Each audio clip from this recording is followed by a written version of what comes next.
Today we have Tariq Johnson, who has failed at 9 businesses before building a multi-million-dollar franchise empire. Now he's helping others escape the 9-to-5 trap and build wealth through franchising. In this episode, I sit down with Tariq Johnson, the man behind the #1 franchise YouTube channel, to unpack how he turned rock bottom into a roadmap to success. If you've ever dreamt of owning your own business but didn't know where to start, this episode's for you. Hey Tariq, how are you today? I'm doing great, Mark. Thanks for having me. Absolute pleasure. Thank you for being with me today. So, as in all of the episodes that I record, the first question I ask is, what does a business mindset mean to you? Yeah, a business mindset. I think it's funny. I was watching something earlier from a buddy of mine who's just been an incredible entrepreneur through a number of businesses. And he was talking about this one trait that some entrepreneurs have, and people like Elon Musk and Jeff Bezos and many entrepreneurs that are successful. But I think at the end of the day, it comes down to resourcefulness. Resourcefulness, because as an entrepreneur, you are solving problems. That's the business that you're in, solving people's problems. And people are paying you to solve their problems. And the more problems you solve and the bigger problems you solve, the more you get paid. And so a lot of that just has to do with being resourceful, being resourceful about the problems that you solve for your clients, for your customers, but also resourceful about the problems that you solve in your business. And what I've seen is that, an experience, having had many failed businesses in the past, but what I see from people that struggle is they're just not resourceful. They get stuck, or they just don't have that figure it out. And I think that ultimately is the most important thing. So, something you mentioned about making bigger and bigger decisions. I saw this great thing by Jeff Bezos. It was a year ago, and he said, when I ran Amazon at the start of my business, I was constantly making decisions for the business. But as the business grew and became a behemoth, absolute giant of a company, he says, I only really make 3 decisions a week, but they are high value and need thinking through. But I've got people to do the operational side of it. I'm just making big decisions about where the business is going. And that sounded very, very relatable to what you were saying, because every time you grow, you get a different decision, but it's a bigger decision. It's a more important decision that you're growing when you're growing. Yeah. And I think the type of decisions shift too, right? What I've learned is that as you start to, there's a lot of solopreneurs out there, number one, and people that are either fine with being the solopreneur and owning a business where it's all about them. They're the sales or the service or the fulfillment, very high margin. Some of those people might have 80, 90% profit margin businesses. Yeah. But I think for people that want to actually go out there and build a business and not be self-employed, you need a team. Yep. And a lot of, at least what I've started to experience, is as you grow to build a team, a lot of your decisions involve people. And it's, who am I going to hire? How am I going to train this person? How am I going to elevate? What am I going to delegate to them? What am I going to keep?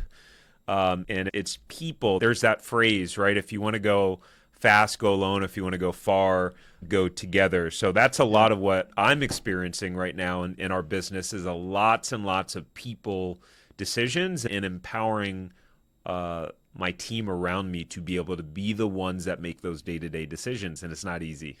Yeah, I know people is the hardest aspect of business. And it reminded me of, people have often said hiring and firing is the most difficult part of business. And I 100% agree with that. I would tag on to that: hiring, firing, and onboarding. Bringing a client, an employee on, and actually giving them a positive experience of joining the company, what it means, values, as well as practical, what your job is required. I think I agree, hiring and firing, but I think onboarding also is super important, that a lot of companies don't get right. And that is one reason why people leave, is because the first interaction is not a positive one, and that can cause complications and difficulties down the road. Yeah. Yeah, 100%. It's exactly why right now I'm actually hiring for a director of business operations, really someone that can become the second in command and run a good amount of the day to day. I'll probably still Yeah. keep sales and marketing because those are two of the most important functions for the entrepreneur and Mm. think to keep, to hand off. But yeah, I'm looking forward to bringing that role in so they can handle more and more of that. So I mentioned it at the start about 9 failed startups. Tell me the story of not necessarily every startup, but what was the consistent issue or problems that you had with the startups before we get into franchising? But I just want to touch base about the startups. What was the issue? What did you start and what failed? Yeah, a couple things. Number one, having the wrong intention. A lot of people start a business because they just want to make a lot of money. And so the initial intention was all about me. Me. I want to go out there. I want to make a lot of money. I want to get rich. I want to. Granted, the journey started at 18 years old. I'm 37 now, so we're at about double the amount of experience there in terms of years. Yeah. Um, and so that was the number one problem about me. And really, what I've learned, and as I've started to progress in my business journey, is that again, entrepreneurship's all about solving other people's problems and Mm. finding a problem that you feel confident that you can solve and doing it with excellence. And if you can just focus on solving a problem, you will make money as a byproduct. So that was number one. And then that kind of led to shiny object syndrome, right? Right. Of, okay, great. I started this thing. Oh man, it got hard. I'm confused. I hit the challenge wall and then I would just use it as an opportunity to hop to the next thing that I thought would be easier to make money quicker. And then I think the third element of it would be impatient. A lot of you'll watch YouTube or you'll meet an entrepreneur and you start comparing their year 8 or their year 7 or their year 10 to your year 1. Really dig into it and unpack, okay, where were you year 1? Where were you year 2, year Yep. 5? It's time compounded and consistency of doing the mundane, very boring things. And so once I just embraced that more, and yeah, franchising helped because I had the proven system, Yeah. but you just got to stick with it. Just stick with it. And you're absolutely right. It's like one of the insights of having your own podcast is that you get to have these great conversations with experienced business owners. And I'm sure there's people that are listening and watching that are thinking, oh, but how did you build such an amazing franchise business and now in a brokerage business? But they are in year one or year two. And as you say, it is an element of compounding because someone recently described that you go through 5 stages. So you start up, you then it's a very much the starting of the growth, and then you get into growth phase, and then you hit plateau, which happens for lots of different reasons, and that's when you have to then innovate after you've plateaued. Now, it Yep. sounds that really resonated with me, my show, because every business gets to that plateau level, and it sounds like you might have got there or might have got there and then you jump ship onto something else. But that innovation stage is streamlining your business, or it's hiring more people, or renegotiating contracts, changing marketing strategies, changing your sales focus. So does that resonate with you, that idea of the plateau stage, and then you then need to innovate to get to that next level of business? Yeah, and back then with those many failed businesses, I don't even think I got that far or got to that point yet. It was like still just trying to like figure it out, feeling confused and like, all right, on to the next thing. And here was part of the challenge too, Mark, was that and one of the things that I've had to learn about myself and just watching other entrepreneurs that were more successful than me or had created something that I admired or respected was that depending upon how you're wired, like I am naturally very operationally focused. And so I kind of love operations and making things more efficient and smoother. And so what happens for those people, the smartest people often are the worst entrepreneurs because they can, number one, figure out all the reasons why something won't work. So they Yeah. won't try it. They'll talk themselves out of it, or think that things have to be perfect and all figured out before they start. And so I had to learn to embrace, number one, uncertainty, and number two, a relentless focus on sales and marketing. If you can market and generate sales, you can figure out the operational stuff later, and it will create enough financial resources where you can hire someone who can figure out the operational stuff later. Now at this point in Franchise Empire and what we're building here, yes, I can definitely relate to the innovation and the plateaus we've had. Our business looks very different today, 4.5 years in, than it looked in 2021 when it was just me, a guy, and a phone making YouTube videos, and my virtual assistant that I could only afford to commit 20 or 30 hours a month. And now we have 10 full-time W-2 employees, if people are familiar with that phrase if they're in the US. Yeah. So, yeah. And this wasn't an area that I wanted to touch, but as you've mentioned it a couple of times, sales and marketing. So you can have a great business with great sales and marketing and a useless product or service. Obviously, the retention levels can be an issue. But there are average businesses out there that have very great sales and marketing that have been able to be successful. And then they've sorted out the chinks as they go along. So why for you, just let's delve deeper into that question of sales and marketing. Let's start with marketing first of all. So what have you learned over the years once you got into the franchise area of how to improve your marketing? And was that done by looking at what the processes that were already in place with the franchise? Yeah, stepping into owning our first so just to clarify, the way that we market for Franchise Empire, which is primarily a brokerage company, is very different than the way that I marketed for a retail juice and smoothie franchise that I had.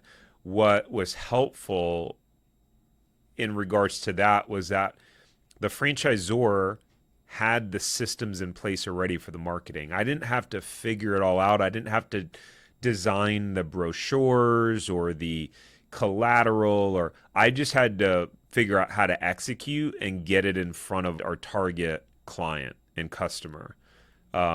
So that made things a lot easier for me because marketing wasn't a skill of mine then. It wasn't something that I enjoyed, was good at, etc. So what made I you don't know, move? does that answer your question? No, it does. It does. And we'll talk about sales a little bit later, but I just want to get that mindset shift that you had from the other industries and then going into franchising. Before you even took that step, what was the mindset shift that you thought franchising was going to be the answer to your business mindset? Yeah, I had a bit of an epiphany around that time.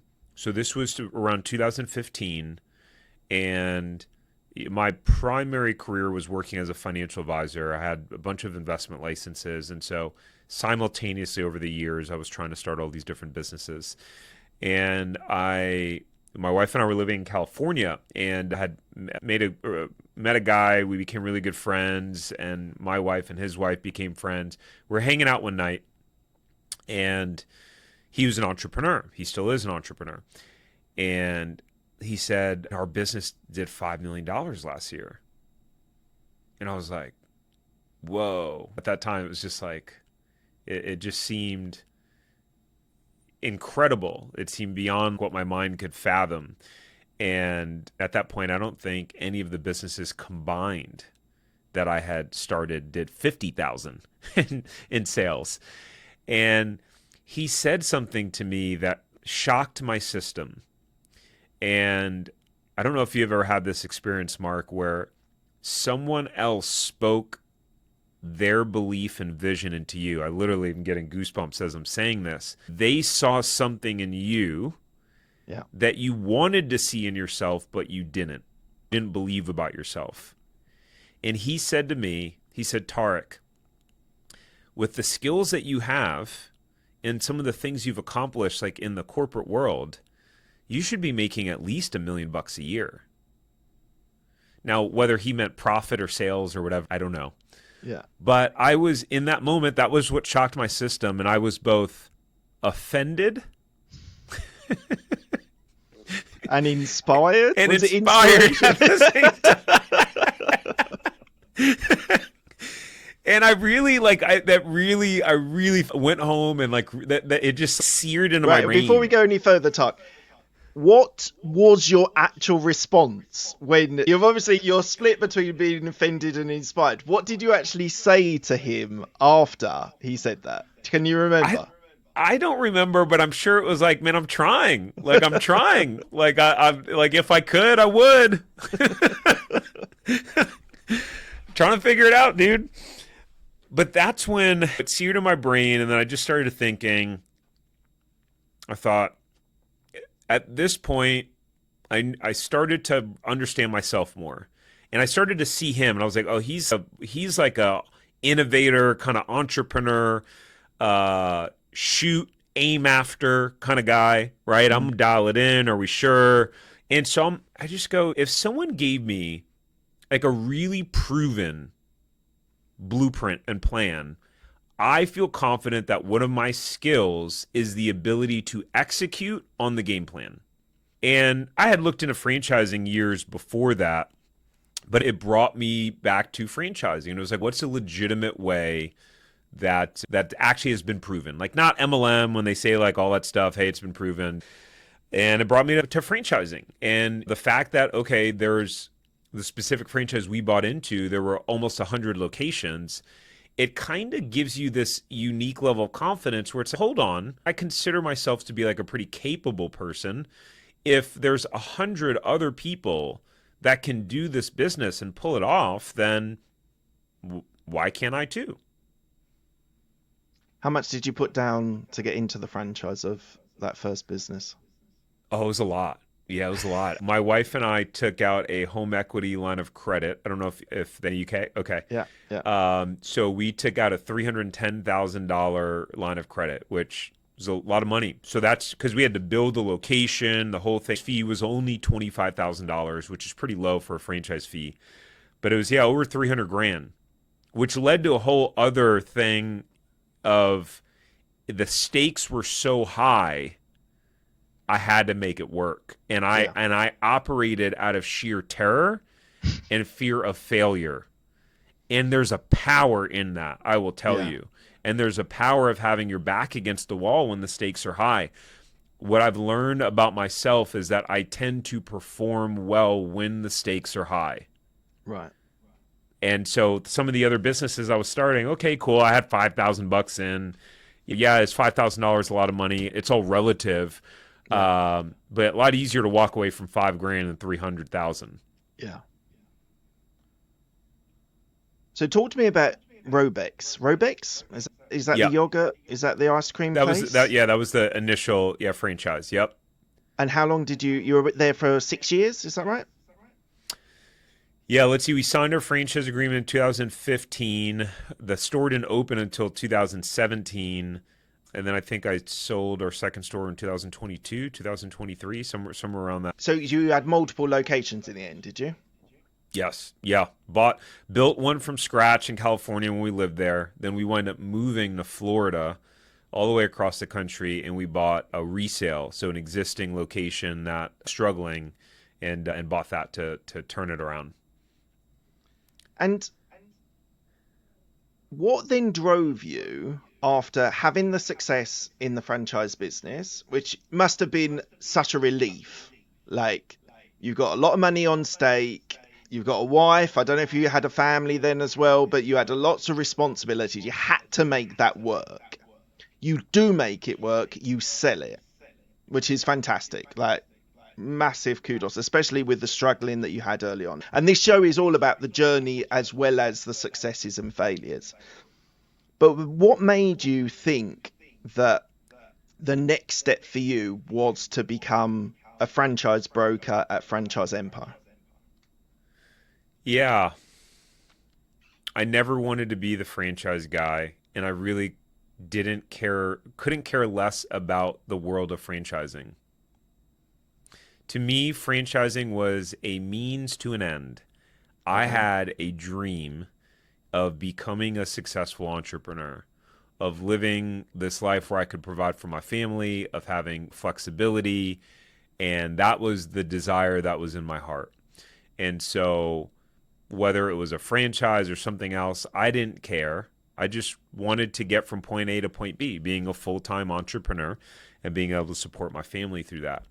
And so, if we rewind a little, my back in 2007-ish, 2008, when I was getting started in financial services, I was watching all these YouTubers. I've always been into personal growth and personal development.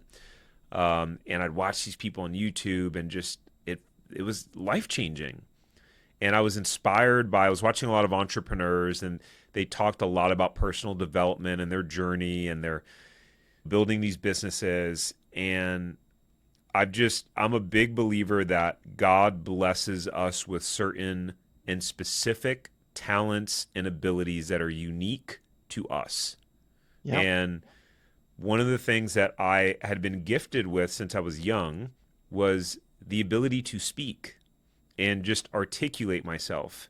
And my mom, funny story, my mom actually, when I was like 5 or 6 years old, I talked so loud that she took me to get my hearing checked. She thought I had a hearing problem. But it was, and I remember my parents, I think they said it jokingly, but when I was young, they would say, one day you're going to use your voice for something. Because they said, one, I was loud. Number two, they said, it took me a long time to start talking as a kid. Like I was delayed. But Okay. then they said, once you started talking, you never shut up. And so anyways, I'm watching these videos of these YouTubers, and that was my dream. I was like, man, I want to be on YouTube. I want to make videos. I want to inspire people and help them live their dream life.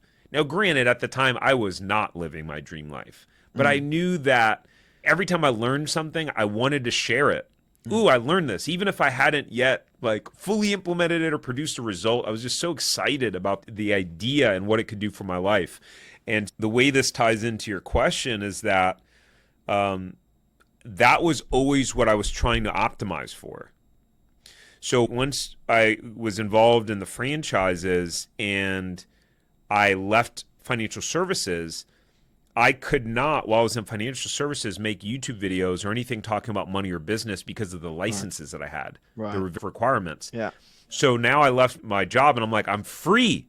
So I hire a coach to go build a brand online, and definitely was not going to be franchising. That like wasn't even on my radar. It was like I want to talk about like money, investing. That was my background, law of attraction, and those sort of things. And but it was like, I still haven't produced the results. I felt like I hadn't produced enough results in my life yet to go out there and have anything compelling in terms of Mm, content there. And one of the things I wound up working on with the coach was that you have to pick a niche, right? mm. And you don't have to pick a niche, but you should pick a niche in order to be successful. Yeah. And then it just like process of elimination. It was like I own a franchise 2,500 miles away. I'm currently like turning around this other franchise. I guess I should make videos about franchises. So then I started the process of just, okay, how can I go out there and help people? I did a lot of research, market research, bought a course and a program on how to start a YouTube channel, and I started making videos around, hey, here's the pros and cons of buying a franchise, just genuinely trying to help people. And I did optimize and know that, okay, hey, I got to create like a lead magnet in case people want help, but I didn't want to help people buy franchises. I just wanted to help people. I wanted to be a business coach. Right. And I can dig into how it all evolved later on, but people eventually started reaching out, and then that kind of led to the different evolutions, which we could always hop into later. What's your view on content? How does content play into how you've built your brand on top of the businesses? How have you managed? What's the role of content in this expansion of your brand? Oh, wow. Up until a year ago, everything. Um, we've evolved and become less dependent on it now. But in the first 3.5 years of the business, every single client that we got was from making YouTube videos. Built the business completely on Wow. YouTube. So content was huge, absolutely massive. And it's like that's a full-time job in itself. Yeah. Yeah, I know that. I've got my own channel and I know how demanding. So I release on podcast and on YouTube, and it is a lot on top of running a couple of businesses as well. I get What that. kind of businesses do you have? So I do real estate in London, but we've also got a podcast guesting service. So we help people like you, business owners, entrepreneurs, and non-fiction authors, get on other people's shows, and you Nice. pay us a fee for placement. And we actually do a lot of support, a lot of coaching and mentoring with our clients, because some of them are only very early stage and they're a little bit they're like not confident in their key messaging, how they are storytelling, their calls to action, all those sorts of things that alien words in some people's minds because they've not done speaking gigs, they've not been in that zone. So we actually Yeah. support them quite a lot on the early stage people on being able to build up their confidence, to be able to go out and go on shows and be able to be the authority or talk to their ideal client on those shows. Yeah, that's what I do. I love that. You're in what I would call a rising tide. Um, Podcasting is a growing medium. I was on a webinar about a month ago, and they said it's now finally mainstream. There's 464 million regular listeners globally. In America, it's 250-ish million listening to podcasts regularly every month. Yeah, podcasting's been very good to me. I had a corporate career before, but yeah, it's been very good to me to have the show. And as I said, I expanded onto YouTube about 18 months ago, took it really seriously. I've grown that really nicely. But yeah, the content is only part of what I do.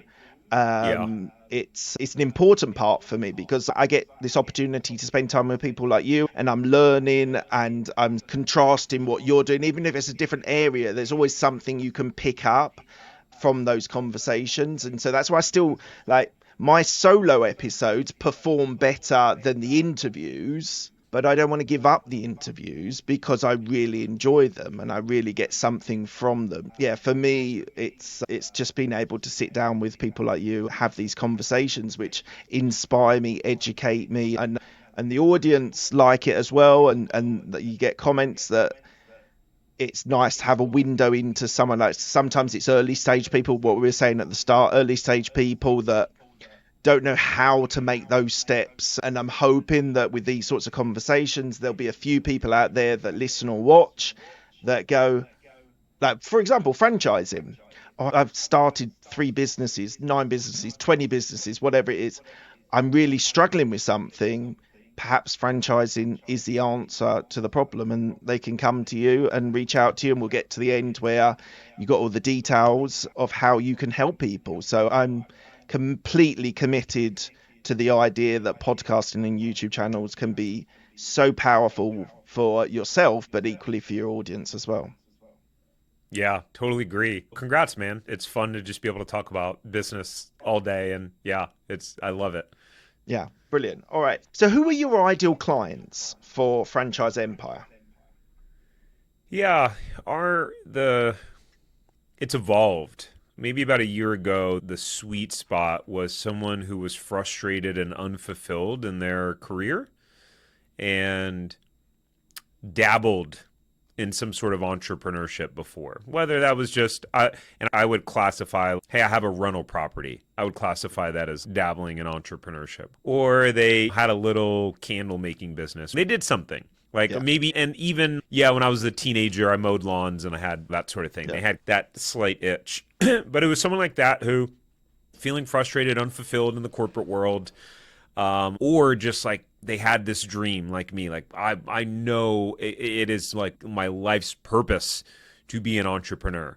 It's deep inside of me, the desire to be an entrepreneur. And so that's been our core target audience, people that they're just like, I'm married, I have kids, I'm not going to go out there and build something from scratch, but they've proven themselves to be capable in the corporate world or working for someone else, and they just want to be able to apply those skills to create something that they own, that they become the owner of.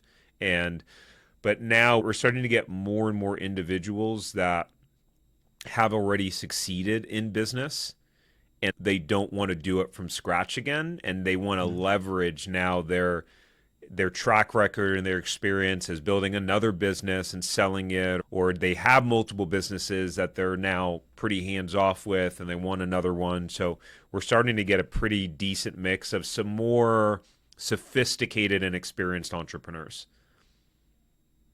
Do you still like working with the guys that are in corporate? I'm not trying to say is any of your children better than the other, but I would imagine the people that are in careers that want to switch and they don't know how they've got the time or they have to be able to switch into franchising. That was you. Like, that still must be fun, being able to work with those people and see them succeed and see them grow their businesses. It must be so rewarding for you that you can see yourself in some of these people. It is pretty cool. It's really cool. And there are, like, for lack of a better term, pros and cons to both of those avatars. I hadn't worked with clients myself in years. Our team was the one who would do that. I would consider I'm a big fan of the concept of unique ability, and that just wasn't mine or something that I really love. The actual client work, I like making content, I like having the ideas, teaching, educating, that sort of thing. But recently we got so busy that there was overflow. Our team, that we had the very fortunate problem that their calendars were completely packed Right. and full. And it was like, okay, I guess I'm hopping on the calendars then. And I got to work with this guy, Keith, and his wife, Beth. And Keith was very successful in the corporate world, like a high C-suite executive for a pretty large company, making hundreds of thousands of dollars a year, responsible for hundreds, if not thousands, of people that either directly or indirectly report to him.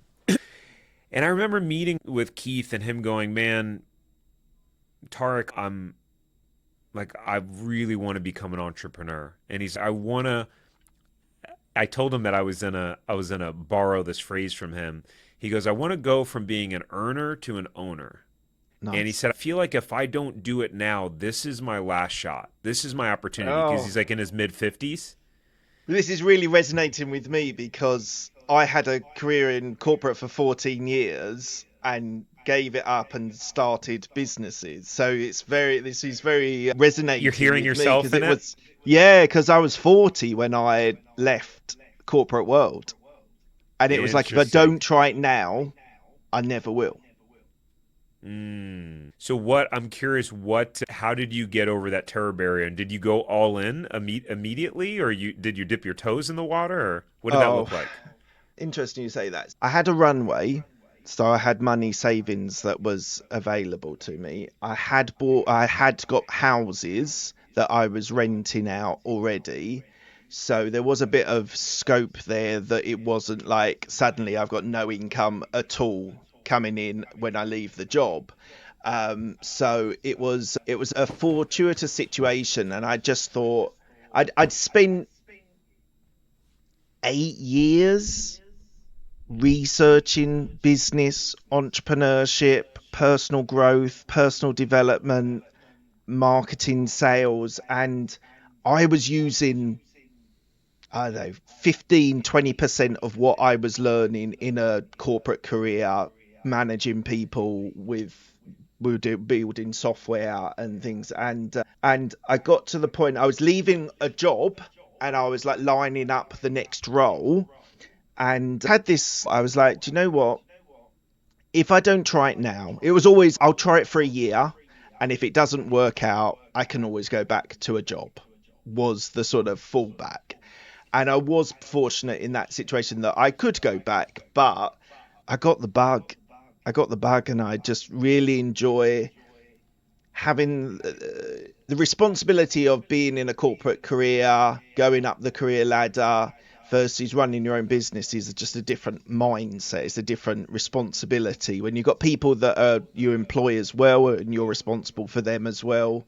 When you're managing people, it's not the same because they come and go. I was in a corporate career, so they come and go, and it's a different responsibility. And I've never looked back on going back to a corporate career. I never would now. So sorry, let you carry on with your story about this guy that was at the point of a career and he was, if I don't do it now, I never will. Yeah, so for me, it was just really fulfilling to be able to just help be a guide on the journey because we having a brokerage service where we help people find and align and match with the franchise opportunities and help them hold their hand through the due diligence and vetting, and then we get paid at the end. But at the end of the day, it still has to be the right fit. And our role is just to be a guide. We're not trying to sell someone on the, if someone comes to me like, why should I buy a franchise? I don't know, maybe you shouldn't. Like, I'm not trying to convince anyone to buy a franchise. That's not the role that we're trying to play. But it was just cool to see him evolve. And originally he was like, no, I have to keep my job and I'm going to do it on the side. And I'm very clear and vocal in the content I make and our team is around like, we are advocates of you should go full time and be full time for the first 12 to 24 months.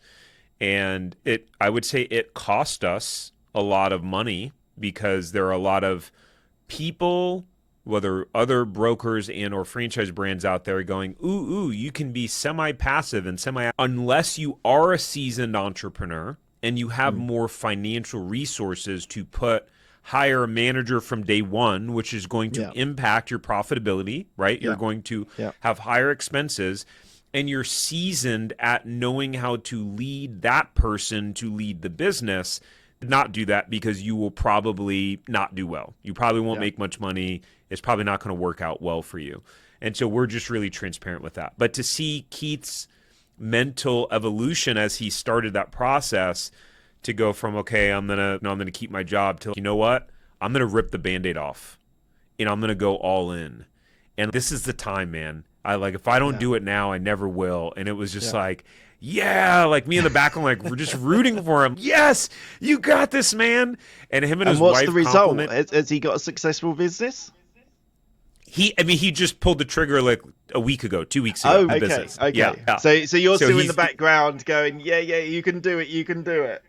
Yeah, just seeing the mental evolution and him just owning his belief in himself. You know what? I can do this. I can figure this out. That resourcefulness. Yeah. And I think him and his wife will make a great duo because she has the creative element and he's like a high D on a disc profile, type A, hard driver. Yeah. And I just think the balance between the two of them that they're going to crush it. So just going back to your question, I love that. I love that story. I also love the entrepreneur is a little bit more plug and play. They're just like, hey, I just need the right vehicle, and then I'm going to go out there and crush it, and just being able to watch their journey, just point them in the right direction and just watch them like take off is cool. How do you match people to the type of franchise? It is an art and a science. So talk me through that. What do you do when you're first or second conversation with them? How do you approach it, and what elements of it are scientific and what elements of it are artistic? Yeah. So number one, in the beginning, it's just learning about them, right? Number one, what are your skill sets? Do you have an operational background in the corporate world? Do you come from a business where you're doing primarily logistics or coordinating, or were you in sales, marketing? For one, what's your skill set? Because there are some franchise brands that are more logistic based or more operationally focused. I'll give you a very specific example, and I'll keep answering your question, but try to tie in real world examples. Sure. Brilliant. There's a moving company here called College Hunks Hauling Junk. And they are a moving and junk hauling company. That business, yeah, there are sales and marketing elements to it, but there's a lot of logistics and operations tied to it. And so that could be a great business for someone that has Yeah. that sort of background. The business that Keith and his wife did, it's a blinds business, like window treatments, kind of like budget blinds, if you've heard. Yeah. And so there's a big sales element to that sort of business and being able to be comfortable speaking with people and to be able to Yeah. close deals and close jobs and Yeah. upsell. So there's certain characteristic traits that people need to have to be in that sort of business. So Yeah. we want to understand their skill sets, like what they've done. We want to understand like what they hate. Ooh, I hate networking. Okay, great. All Right. right, we know if you hate it, we don't want to put you in a business doing things that Sure. you feel like you don't have confidence in. So that's one element of it. We have people do a behavioral assessment that was created by a scientist that's specifically for the franchise buying process. So we pay for that service on behalf of our clients. We own a license to it, and then we have them take it, and it tells us these very scientific things about their personality style. What's their work style? Are they a thinker? Are they a director? Are they a promoter? Are they a connector? What is their priority? Is their priority goal, task, relationship? Yeah. Then it tells us what sort of franchise models that they'll do best in. Some Right. people need to be in something that is a brand that has over 100 franchisees, that Yeah. everything has been proven, tested, and some people that will drive them crazy. They need to be in a more emerging brand. You have a little bit more flexibility and wiggle room and figure Yeah. out ability in it. And they need to be in that. So that helps us narrow things down. And then, of course, one of the easiest components is just financial resources, right? There are certain franchise brands where you have to have a $500,000 or $750,000 net worth.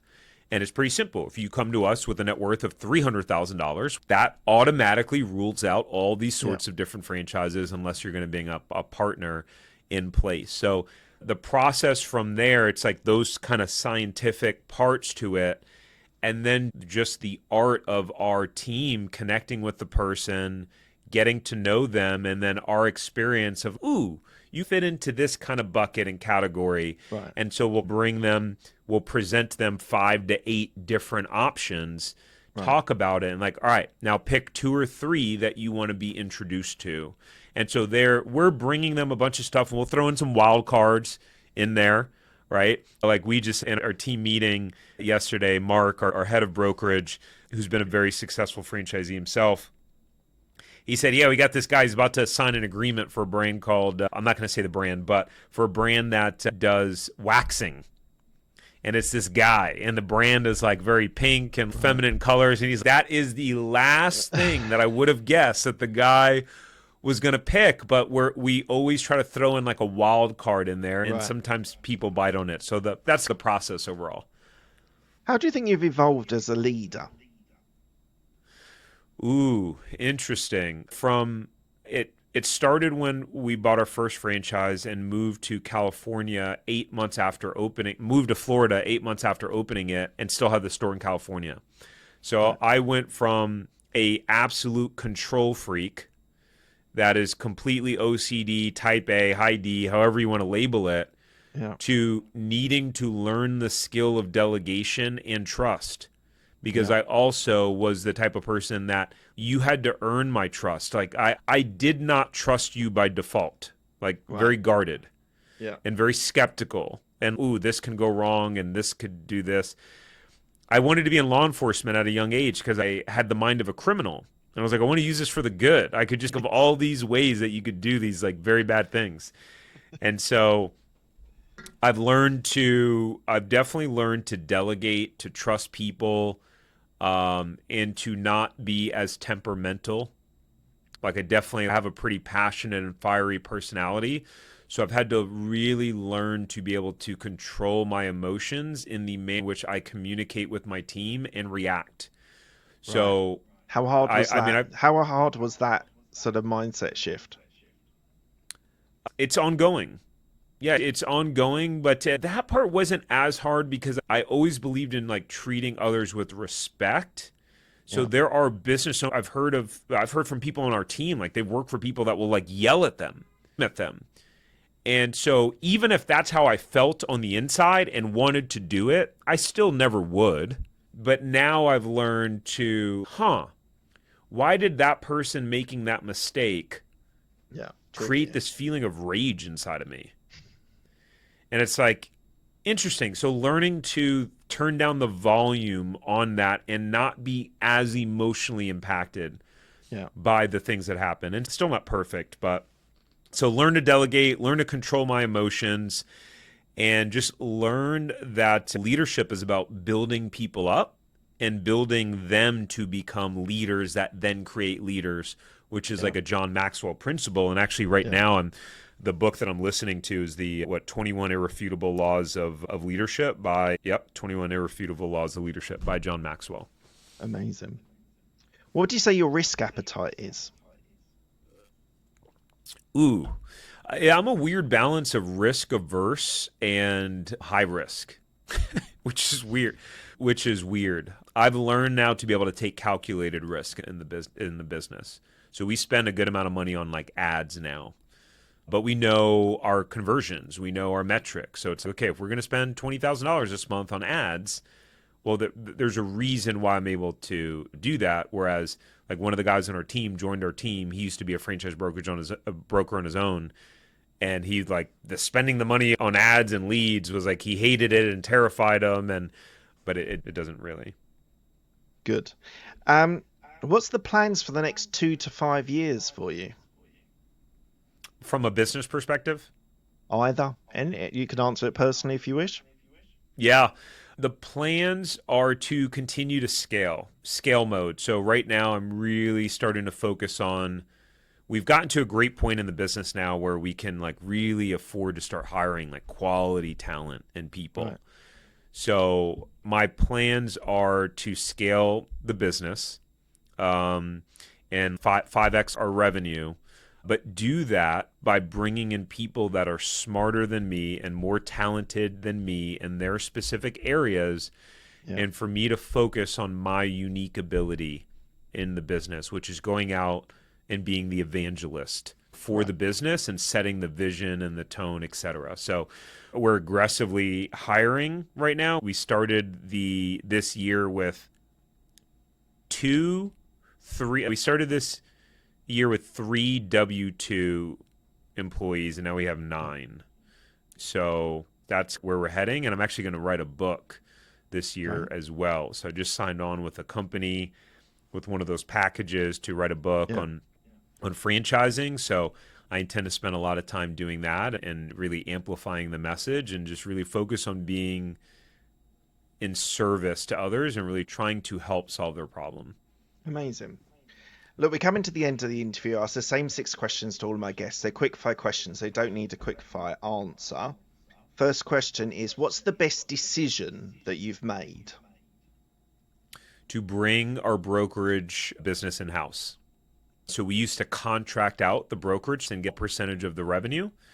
And I made the decision to bring it in-house, hire someone full-time. We had to build out like the tech infrastructure and all that stuff. Right. Terrifying. People told me if you do it, there's no way. You can't pull it off. You need millions of dollars in resources, and we're doing it. Congratulations. What's Thank the you. best piece of advice you've been given? What is the best piece of advice that I've been given? Let's come back to that one. Okay. That's the first time anyone has actually said, come back to a question, but I will. Who's the person that's helped you most in your career? The person that has helped me the most in my career. I'll give 2 answers for that. For one, I would say by osmosis, my buddy, the one that I told you about that said you should be making $1 million a year. We've remained close friends. He's a brilliant entrepreneur. And I'll just call him for advice or just when I was thinking about bringing the brokerage business in-house, I talked to him about it. He's like, look, man, I built a fire and water restoration company and I knew nothing about construction. So I hired people that knew how to do it. And so he helped me. And then I would say then also Tony Robbins. because he really got me on the like personal development journey, learning to really believe in myself and create this confidence. And then I worked for him for about a I was going to year say, I traveling the saw this country. earlier that you did workshops for him, Yeah. because that's really interesting. I have a theory that whoever goes on a personal development journey starts with Tony Robbins. That makes sense. He's like the Michael Jordan of He's the GOAT, isn't he? And most people start there, get inspired, and either do what you did, get immersed into his ecosystem, Yep. or what I did, I started with him and then started expanding into other areas. So I do think whether that will change in time, I don't know, but I think everyone that at least the early stages has a focus point on Tony Robbins. But anyway, you were Yep. saying, so you did workshops for him, and did you ever meet him? Yeah, a few times. Yep. And what was that experience like? Which is what you get. Just like normal Tony. It would usually be after a UPW event. He's all fired up and everything. Yeah. We'd get to just spend a few minutes with him. So nothing crazy. But yeah, it was surreal. It was pretty surreal. Amazing. Share a time when you wanted to stop, and what reason did you continue? Ooh, a time that I wanted to stop. Pretty much almost every day, the last 4.5 years. To think of a specific moment is a little difficult, but I don't think there's not a week that goes by where I go, this is hard, and a part of me wants to give up and throw in the towel. What causes me to continue, I'm going to try not to get emotional, is I want to be the example for my kids. Right. Of if I give up, what are they going to do?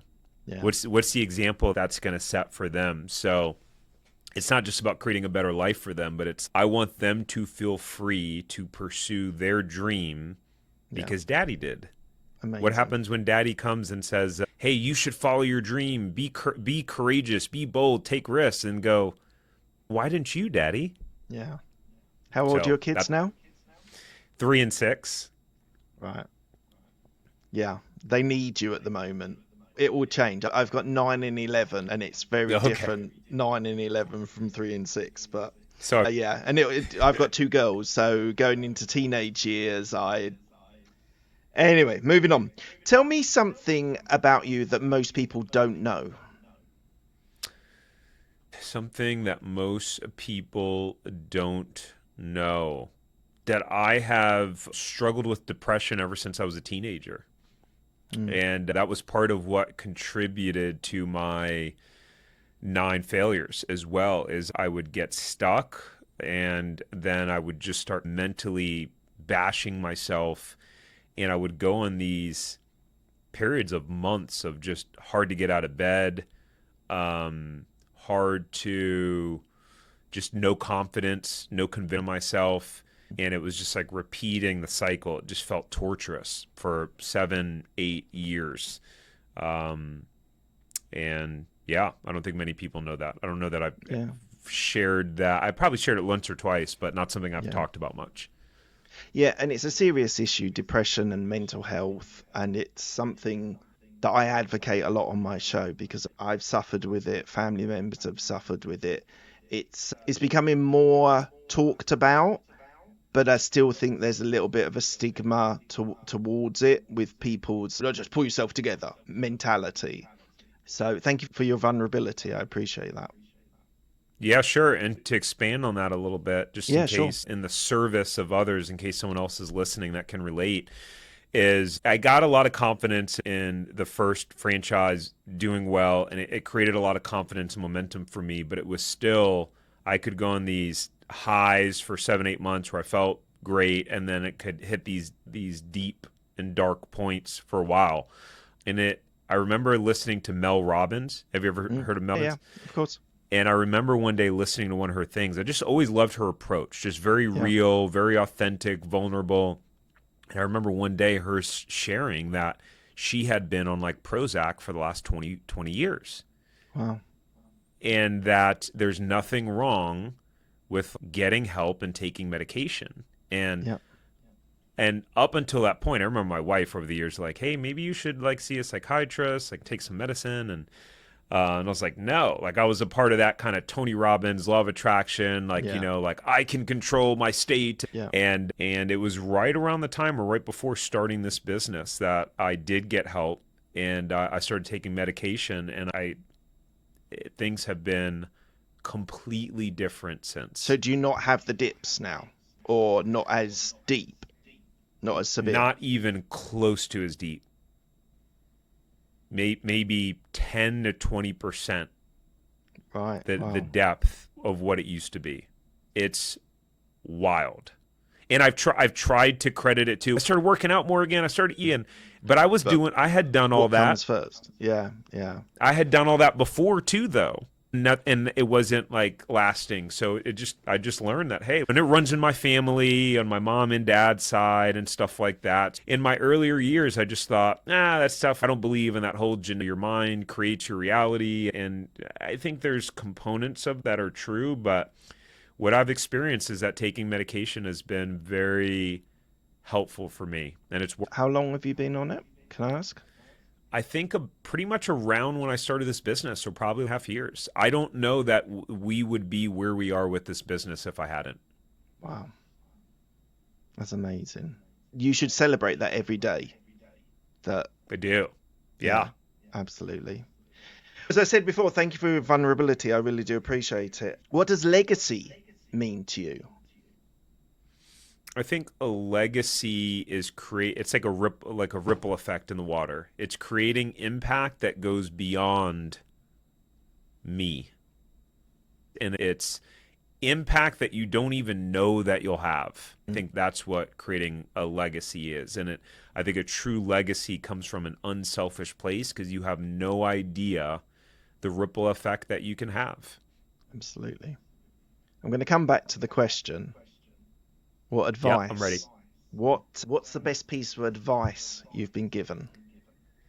I don't know that it was very direct advice, maybe more general, but it was seek progress over perfection. And that was a I game changer for me. There's a business owner entrepreneur in the UK who wrote a book. I haven't actually read the book, ironically, but I love the title of the book. Start now, get perfect later. Love. You just get rid of procrastination completely. Like, just do it. Just start it. And I've read other books from Rob Moore, and he's an amazing business owner. He's in real estate as well. Love that mentality, and I try and implement that in my business all the time.